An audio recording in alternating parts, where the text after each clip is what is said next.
कही कि खोज खाद धरती से है, काट बाट बन रहा, कटु वचन तो सज्जन शहर वो से शहर नहीं जा। सज्जन पुरुषों से उसकी तुलना की गई है कि जिस प्रकार से काट बाट, काटना पेड़ों का काट लेना, जमीन को खोद लेना, और जिस प्रकार से ये बर्दाश्त करती है, तो सज्जन पुरुष भी इस पृथ्वी माता की तरह बर्दाश्त कर ले। तो बात थी सुबह की। सुबह के टाइम में देखे होंगे बड़ी अच्छी अच्छी वाणी बोलते हैं।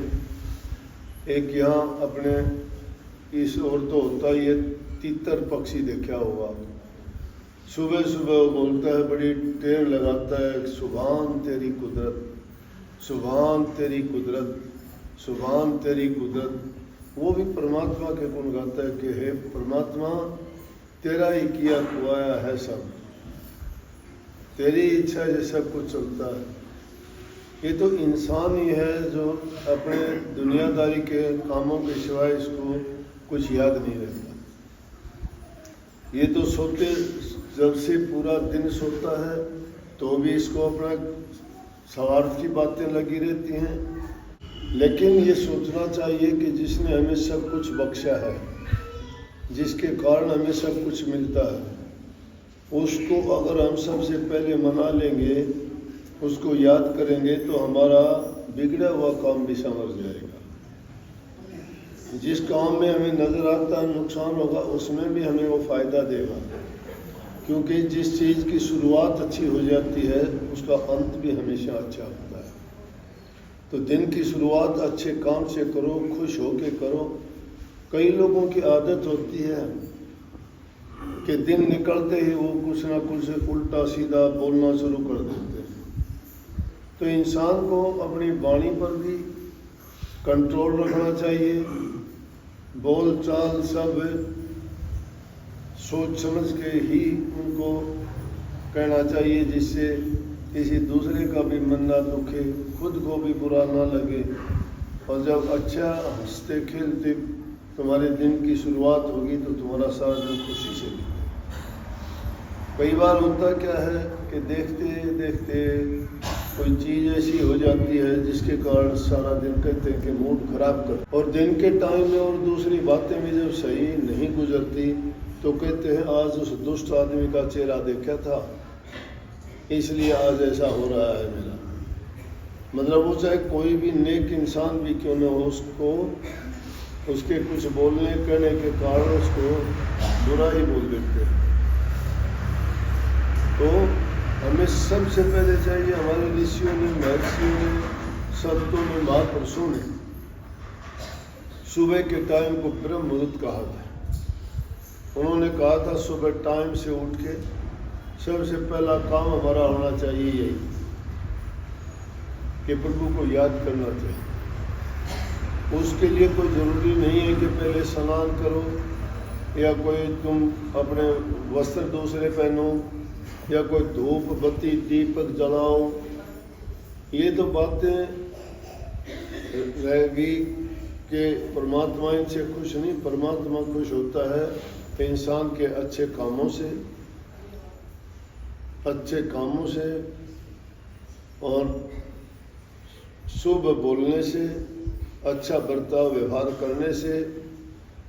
जो अपने मन का पाप निकाल के प्रभु के सामने रख देता है, जो गलती होती है उनकी क्षमा मांगता है और आगे से उनकी ना दोहराने का प्रण करता है, उसके अपने आप काम संवरते चले जाते हैं।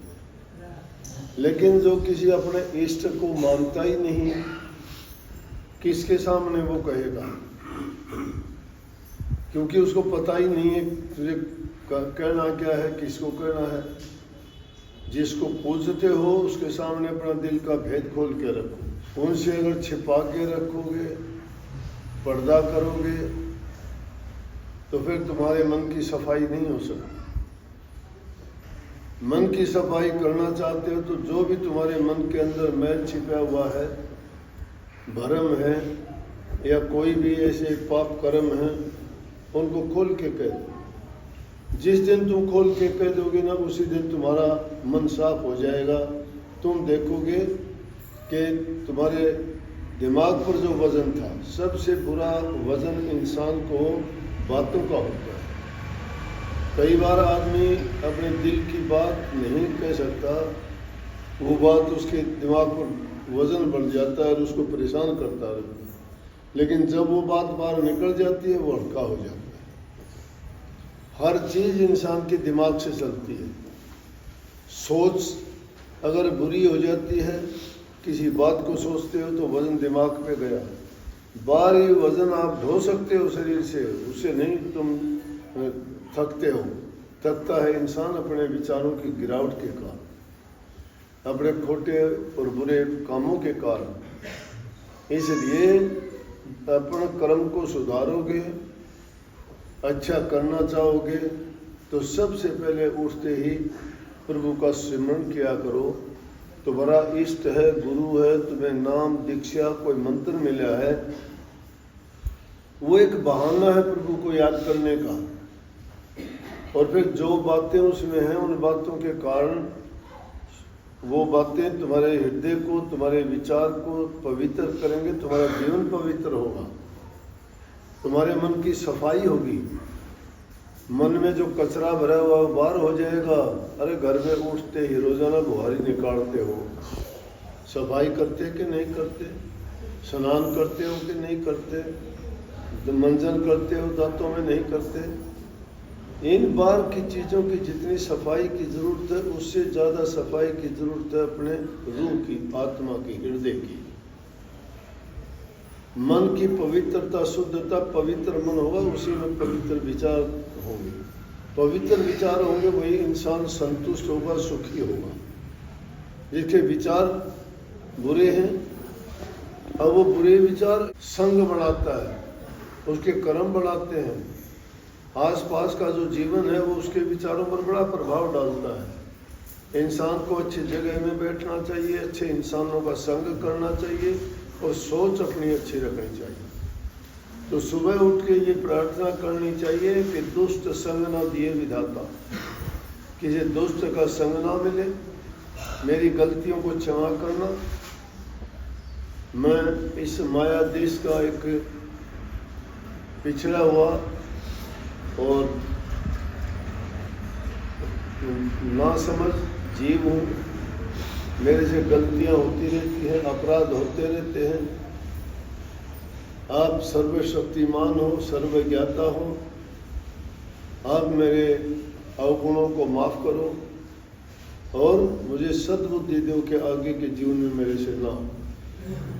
सुबह उठ के जो लोग ऐसी प्रार्थना करते हैं सच्चे मन से प्रभु के सामने अपने आप को समर्पण के साथ, समर्पण का मतलब है सब कुछ उनका सौंपने के बाद जो ऐसे ख्याल और विचार रखता है, वो इंसान एकदम निखालस हो जाएगा। निखालस का मतलब बुरे विचारों से वो बरी हो जाएगा, साफ हो जाएगा। इसलिए ये ज़रूरी है कि सुबह उठते ही प्रार्थना किया करो, शब्द गाया करो, प्रभु का गुणगान किया करो। कितना सुंदर शरीर दिया, कितना अच्छा जीवन दिया, परिवार दिया, माँ बाप दिए, गुरुओं का संग मिला, सत्संग मिला, नाम मिला। अरे जंगली जातियाँ हैं जिनका कुछ भी नहीं मिलता, वो भी इंसान है। उनको जब कुछ भी नहीं मिलता, ना उनको गुरु का संग मिलता है, ना सत्संग मिलता है, बेचारे पशु की तरह घूमते रहते हैं। वो भी इंसान ही है हमारी तरह से। हमारी तरह शरीर तो बंदर का भी है, भालू का भी है, लेकिन उनको इतनी समझ नहीं है, इसी कारण इतना दुख उठाते हैं। इसलिए उनसे तुलना करके प्रभु का गुणगान ये करना चाहिए कि देखो हमें वैसा शरीर देके हमें समझ कितनी दे दी। आप भिन्न भिन्न प्रकार के कपड़े पहनते हो, बनाते हो, खाने की भिन्न भिन्न अलग अलग चीज़ें मनपसंद की खाते बनाते हो। सर्दी गर्मी से बचने के लिए मकान और दूसरी चीज़ें आपके लिए सुलभ हैं, फिर भी एहसान नहीं है उस प्रभु का। फिर भी भूल जाते हो कि मैंने किया, हमारी हिम्मत नहीं, हमें वो ज्ञान समझ नहीं, हमारी औकात नहीं हम कुछ कर लें। प्रभु की इच्छा होती है तभी सारे काम होते हैं। इसलिए जिसने हमें सब कुछ बख्शा है उसको भूलो ना, याद कर। राधा